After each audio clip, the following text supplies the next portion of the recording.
If awkwardness was the theme, Days of Our Lives nailed it today in today's episode. So welcome back to my channel for an all new episode recap of Days of Our Lives. We start off with this whole thing with Belle and EJ, right? So they ended up spending the night together after Belle got drunk off of these jello shots, right? I don't know how much alcohol was in these jello shots because like everybody just acting a complete fool off of them, right?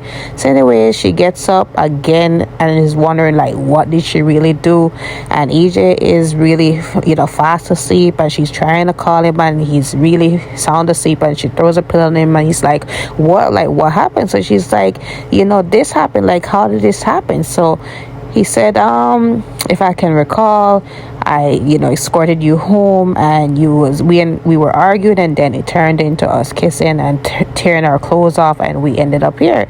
So she said, I know about that, but she can't fathom why she would really, do this, because she just admitted to the girls at the bachelor party that, he was her most regrettable hookup, and, she blamed jello shots and all that. So he said, come on now. You wanted this again. And she said, I think you're, holding yourself up too high. It's not even about that. I mean, me and Gabby even agreed that, you were our biggest regret. And he said, I didn't hear no complaints from any of you. So she said, you're holding yourself up too high. You have this, thin ego, fragile. So he said that, oh, come on now. You're bluffing now. And she talks about the whole thing with Sammy. And he said, look, Sammy is a non-factor. We're consenting adults. We're single. So they hit it again twice because it was good the first time, and the second time, I should say thrice in their situation. So they hit the sheets again, and let me tell you how it got awkward, right? So Marlena comes in, offering some coffee because she knew that Belle was out the whole night and slept in late. And to her surprise, she sees Belle and EJ in bed together, and she's like, how could you have this happen again, after all he's done to you? He hurt your brother. Like, why would you be up with this immoral man after he hurt so much people? That's all he does. And like, I'm so disappointed in you. So at this point, Belle is saying like, I'm a grown woman, I'm a single consenting adult, like, you couldn't knock. And I agree and I disagree, because at the end of the day, yes, Belle is an adult and Belle is free to do whatever and with whomever, but it's still Marlena's house, it's her parents' house, and she has to have that kind of respect in their house. Like, Marlena can set whatever rules she wants in her house. So if she wants to do that, she goes somewhere else, and that's exactly what Marlena told her. Like, go somewhere else to do that. Like, I can't have a say so in your personal life, but go somewhere and do it, right? So it got more awkward when Sean comes over and he gives Marlena some pictures from Rachel's case to get Brady, because Brady's not there. So as he was about to leave, that's when EJ comes out. He's not really fully, put together, and Belle is in her robe. So it doesn't take a rocket scientist to know what happened between the two of them. And Belle is like, Sean, I didn't know you were going to be here. I can explain. And Sean said, you don't need to explain. You're single. You're a grown adult. Like, you can do what you want to do. So that's when he leaves. And I'm saying, I have a lot of questions. Why does Sean feel any type of way? Like, is he regretting his divorce to Belle? And then, I know he and EJ don't see eye to eye, so he's always gonna have, an issue with EJ. But like, why should you care what and whom she does with? So anyways, Sean did say it's her personal life. She can do what she want. And Marlena says the same thing, like, it's your personal life, but listen, EJ, you're not welcome here. So EJ took the memo and left, right? So I think at some point Belle and EJ said that, even though they can't do it at Marlena's place, they can go elsewhere. So it seems as if they're gonna continue in doing what they're doing. I mean, I'm all for it. Like, they're adults, they can do whatever they want to, right? So earlier, before all this awkwardness and chaos happened, right, Brady and Marlena were having a little quick chat about what happened with Rachel. So he said that he tracked her down at one of Kristen's family homes in Aramed, I think the name was, and she's like, what was she doing there? So he said she was trying to prove a point, run away to really she just wants her parents back together, and that's how she's retaliated. So Marlena said, I figured that. So Brady said, me and Kristen gonna need all this help with this little girl. So Marlena offers him the contact information for a child therapist, to start reaching on some therapy. So he takes it, and he said that he's going to go over there and call the doctor while he goes to see her at the DeMere mansion. So Kristen and Johnny have a good chat about how, they found Rachel, and turns out that Rachel was at her family's place in Aramed, and she tells Johnny a little bit more in-depth information about her family, and she talked about how her parents were deceased, and that's how Stefano ended up adopting her and her brother Peter. But at some point she also mentioned that her mom was not really deceased at a young age. She was at when she was younger, right? So she found out that her mom actually was still alive, roaming about. She was known as the Lady in White. So it's like, nobody can tell me that Lady in White is not Kristen's mom. Like, maybe she had survived that explosion that Kristen talked about, that Stefano walked unscathed out of, right? So nobody, I am so strongly believing that Lady in White is actually Kristen's mom. Like, don't you guys believe that? So another scene of awkwardness, right? So Sean was on the phone with Paulina because Paulina is checking in on her daughter, how she is. So he said that everything is good. At that time, Chanel woke up. Chanel is in Sean's police officer shirt, and he said to Paulina that everything's okay. She rested off here, she's all safe. And she asked him if she could talk to her. So Chanel is mounting to him like, no, I don't want to talk to her. So Sean said she's still sleeping, so she will call you back later. So anyways, they get to talking, and he asked her if she remembered the night before, and she said that she drank a lot of Jello shots. Again, how much alcohol they put in this? So anyway, she said she had a lot of Jello shots, and he said apparently a lot more to drink.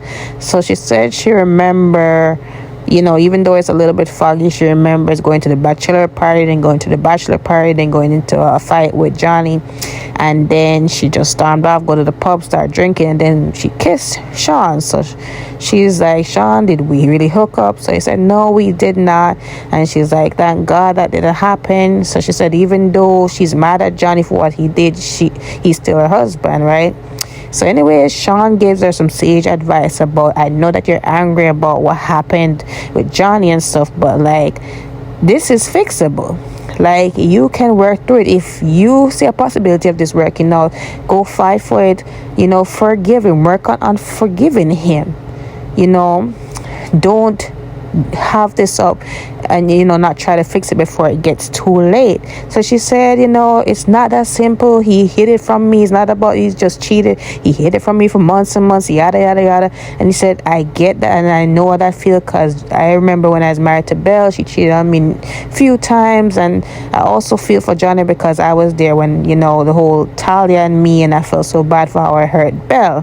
So I get it on both sides, but like, really talk to Johnny and see like where things are. So she said, I'll think about it. I appreciate, all your input and all that, right?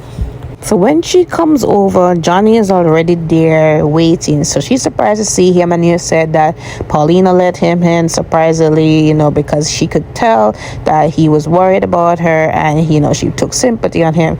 So anyways, Chanel said, I'm surprised that she didn't slam the door in your face. So he said, yeah. And not that I should ask, but like, where were you? So she said, I spent the night at Sean's house. So of course, initially thought that she slept with him. So she said, no, but I ended up sleeping there because I had too much to drink, and I ended up kissing him, but he did withdraw, and he looked out for me. So he said that he's gonna thank you for looking out for him. So anyways, she said that he talked about him, and he urged me to forgive you and to really see if there was anything salvageable, right? So that was it with them and this scene. But honestly, I don't care either way if they work out, because Chanel is just really getting on my nerves. I mean, Johnny did some things that was foul and really just stupid, but like, I'm just over it, him groveling and him just begging. Like, he needs to just stop and just step back and let her figure out what it is that she really wants, right? And there was a point earlier where Sean was telling Chanel that, come on, like, it's just one drunken mistake. And he was trying to like catch her right there because she did a drunken mistake and kissed him. So like, now they're at, now they're even in terms of what they did in their marriage. Like, they both stepped out, they both had a drunken mistake, so now she can relate and she can understand and they can work through it, because this is just nonsense that she's keeping up. So Rachel, a little mini mastermind, brat, whatever you call her at this point, because she's acting like, all of the above. So she calls the lady in white, because again, we still don't know her name. I'm just gonna call her Rachel Blake because that was Kristen's mom's name. So anyways, she talks to this lady, and she says to her that is everything good with Ava. She said, no, I have her under wraps, don't worry about it. Are your mom and dad back together? So Rachel said no, there's no luck with that, so she said that don't worry about it, just keep trying, I will keep Ava occupied. So at some point she took the gag off of Ava, and Ava said like, why am I here, like what are you and Rachel doing? So she said, you are in the way of her parents being happy and you've hurt her enough. And she said, that wasn't my intention, and I understand, about family. Like, I have Trip is my one son, and we got close over the time because we weren't together all his life, and now he has a fiance and I really want to see him soon to go to the wedding. And she said even though she understand, she still don't want Ava to be an obstacle for Brady and Kristen and Rachel. So she has to let her disappear for good. So Ava at some point got fed up and said, look, like, I have mafia ties, I can have one quick phone call and you will disappear, like you will be roaming around this place like a ghost. So she said, I'm not really keen to your threats, like I've dealt with a man that was very threatening and I stood up for myself, so I'm not afraid of you. So at some point Rachel calls back the lady and she says, she overheard Brady, because at this point Brady is over at Kristen's, and they're trying to decipher this voice note that Ava left and it was muffled. So she tells her, and at this point she tells Ava that, look, your plan is not going to work because Brady can't hear what you're saying, and that you went to Armed to go look for Rachel. So it looks like you're going to be stuck here, and I told Rachel what to write in the text message. So let's get into this part of it, right?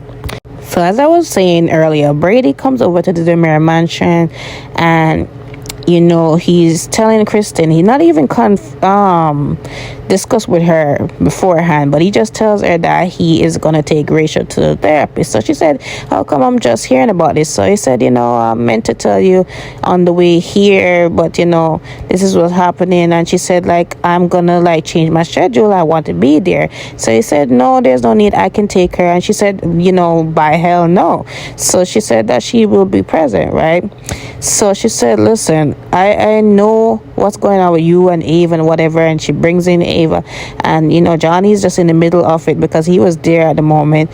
And he's like, you're dating Ava? So I said, yeah, we're seeing each other, and I haven't really gotten back. I haven't gotten no response from her ever since she sent that voice message, no callbacks, nothing. So she said, maybe she's ghosting you, maybe you're very needy and she just sees that it's gonna affect your whole thing with Rachel. So I said, it's not really even about that. So Rachel calmed down, and Rachel hugs him, and Rachel's like, are you still mad at me? So he's like, no, I can't stay mad at you, I'm upset with what you did, but I can't really hold that against you. So anyways, she said that if they could go somewhere fun, and he said, no, we're going to the therapist. So Kristen said, just like we discussed, we're going there. So Rachel just blurts out, so I can talk about how I ate Ava. And she's like, no, not that, I tell you to vent your feelings. So anyway, she leaves to get her coat, and Brady says to Kristen, like, what was that? So she said, I did not tell her to say all that, I just tell her to vent her feelings. So anyways, Brady gets a text message supposedly from Ava. We know it's Rachel craft this, and it says that she's going to Hong Kong for a while to see Trip, and she won't really be back. So Kristen said maybe it's just for the best, maybe Ava is just wanting to have some distance from you, and she doesn't want to come in the way between you and Rachel's relationship. So think of it as a blessing in disguise, and Brady still can't believe this, that he's being, dumped at this point. So yeah, Rachel is there smiling with an evil smile on her face, and I'm saying, this is the girl, this is the spawn of Satan, honestly. Like, she is way past her mom. But anyways, guys, don't forget to like, follow, and subscribe to my channel. I will see you guys tomorrow. Bye.